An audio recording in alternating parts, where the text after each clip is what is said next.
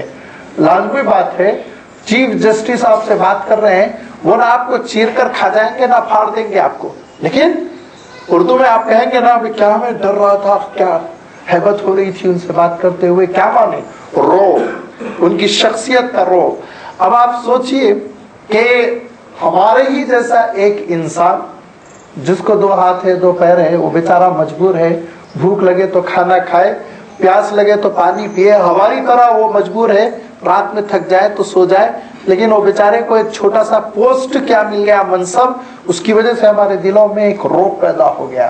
تو اب آپ سوچئے باری تعالیٰ کے سلسلے میں، اس کے جلال کے سلسلے میں، کہ ارشاد فرمایا کہ ذرا اندازہ کرو یہ کون ہے۔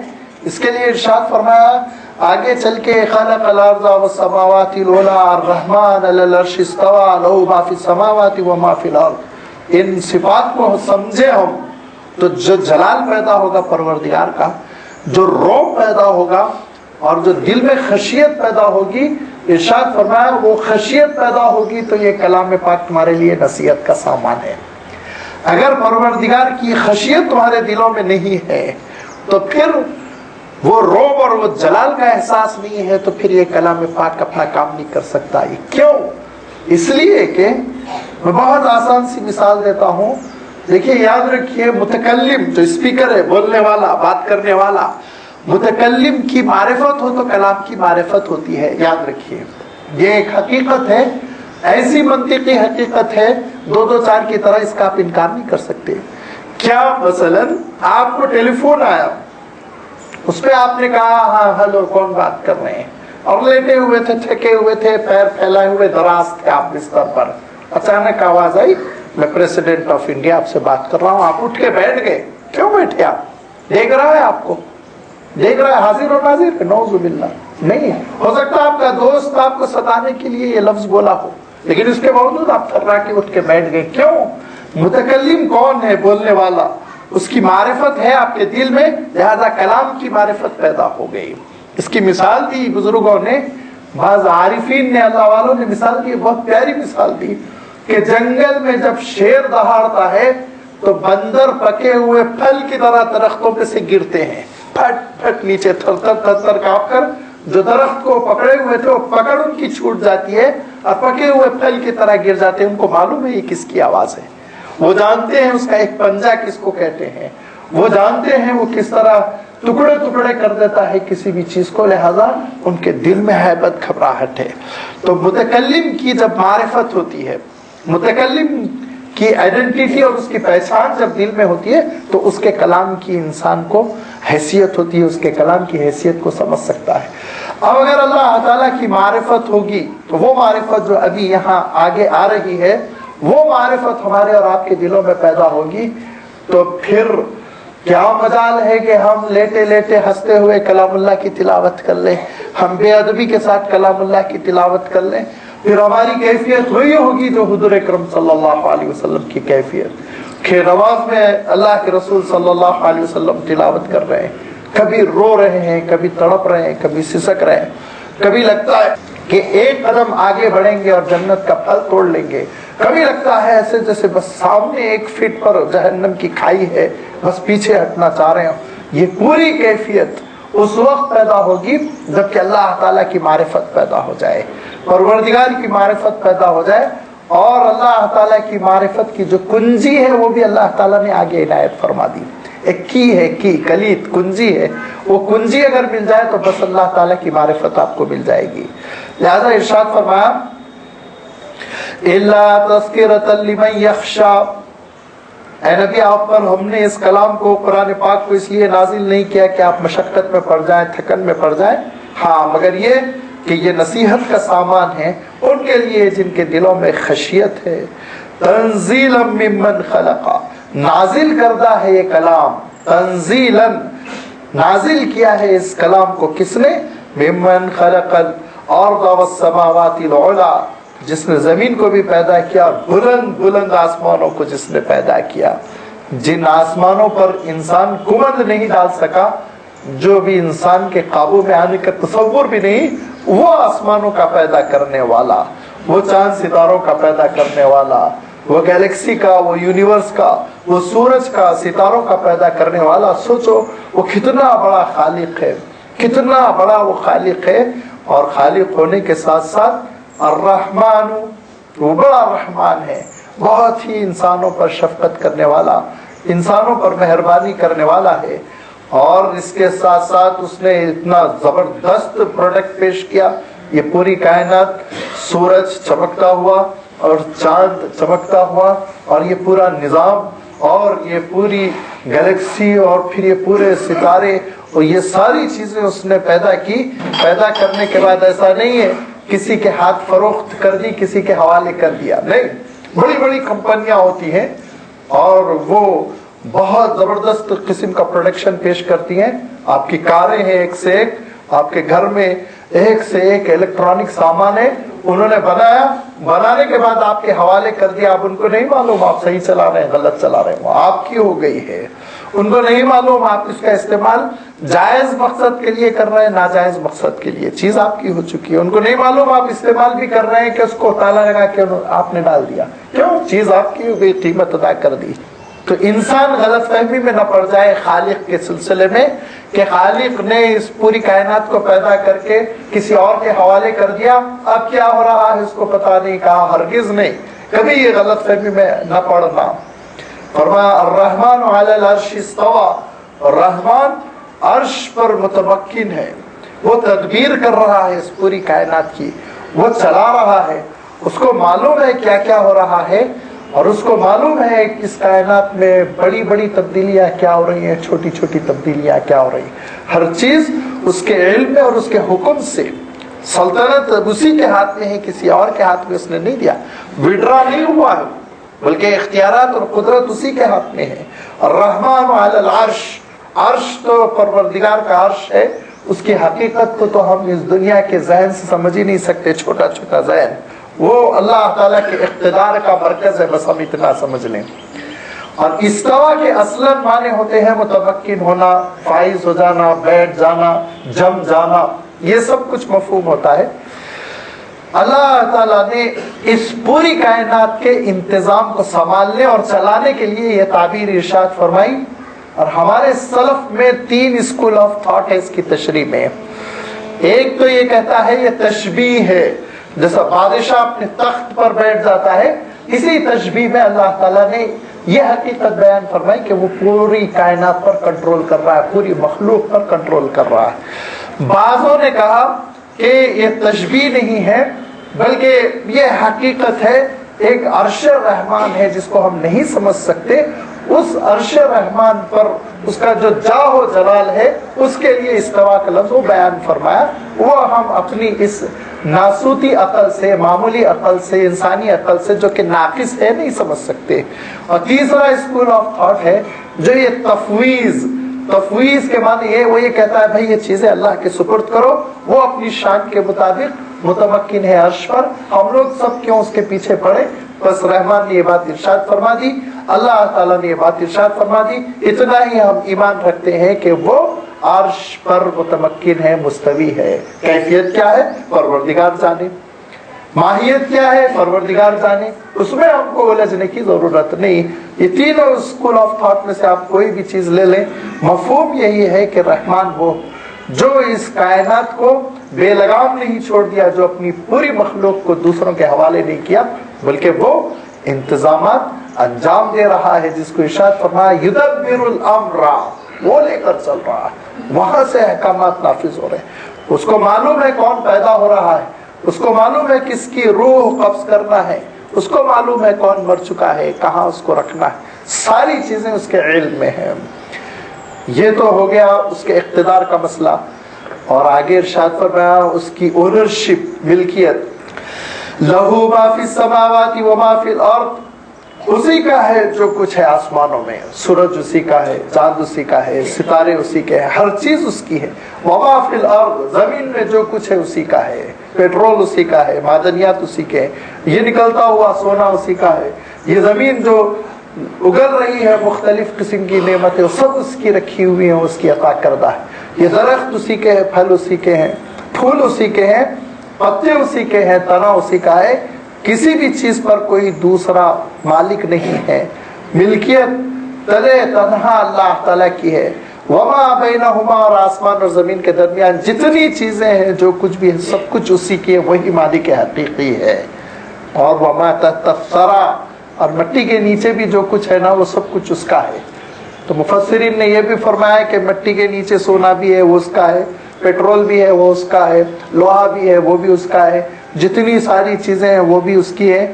اور یہ بھی اہل اللہ نے ارشاد فرمایا کہ مٹی کے نیچے جتنی لاشیں ہیں اسی کی ہیں, وہی مالک ہے, وہی مالک ہے. اور آگے چل کے یہ بھی ارشاد فرمایا کہ مٹی کے نیچے جو قبر ہے, ایک کمرہ ہے چھوٹا سا, وہ کمرہ بھی اسی کا ہے, تمہارا نہیں ہے, تمہارا نہیں ہے. تم سمجھتے ہو بنگلہ تمہارا ہے, تم سمجھتے ہو بلڈنگ تمہاری ہے, تم سمجھتے ہو لینڈ لارڈ ہو, زمین کے مالک ہو, جائیداد کے مالک ہو, مالک نہیں ہو تم. کچھ دنوں کے لیے اس نے تم کو اختیار دیا, لطف اندوز ہو جاؤ اور رہ لو, اور اس سے جتنا ہو سکتا ہے انجوائے کر لو, لیکن وہ تمہارا نہیں ہے. بہت جلد تم اس کو چھوڑ کر جانے والے ہو. کسی کو تو چند ہی دنوں میں چھوڑنا ہے, کسی کو چند ہفتوں میں چھوڑنا ہے, کسی کو چند سالوں میں چھوڑنا ہے, بہر صورت چھوڑنا ہے.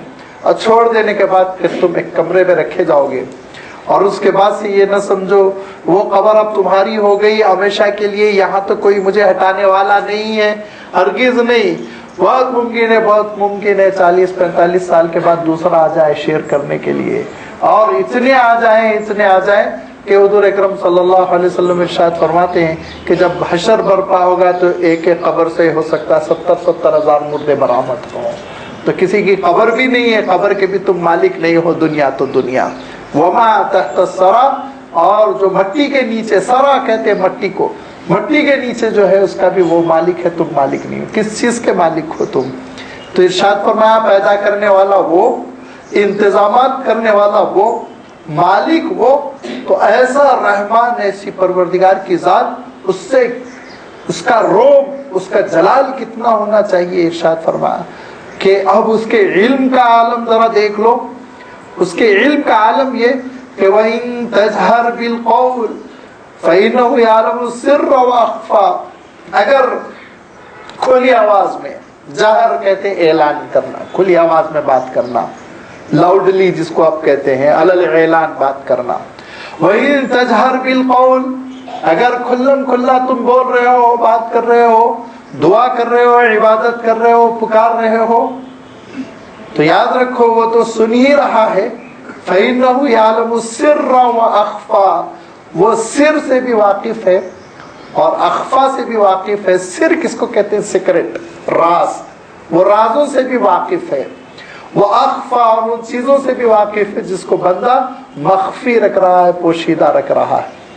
بظاہر ایسا معلوم ہوتا ہے کہ ہر دو لفظ ہمانا ہے, السر و اخفا, لیکن جیسے میں نے ابھی عرض کیا کہ مفسرین نے عربی کے اعتبار سے دونوں میں فرق کیا ہے. فرق کرتے ہوئے کہا سر تو راز کو کہتے ہیں, وہ راز جس کا عالم یہ ہے کہ صرف اور صرف آپ کے سینے میں محفوظ ہے, سینے کے باہر نکلا ہی نہیں ہے, وہ اس سے بھی وہ واقف ہے. وہ اخفا, اور اخفا کے معنی یہ کہ خفیہ درجے میں آپ نے سرگوشی کر کے جس کا میسج اپنے ساتھی کو دیا, کسی تیسرے شخص کو پتا نہیں, لیکن پروردگار اس سے واقف ہے. لہذا اشاروں کے ذریعے سے بات کر لو,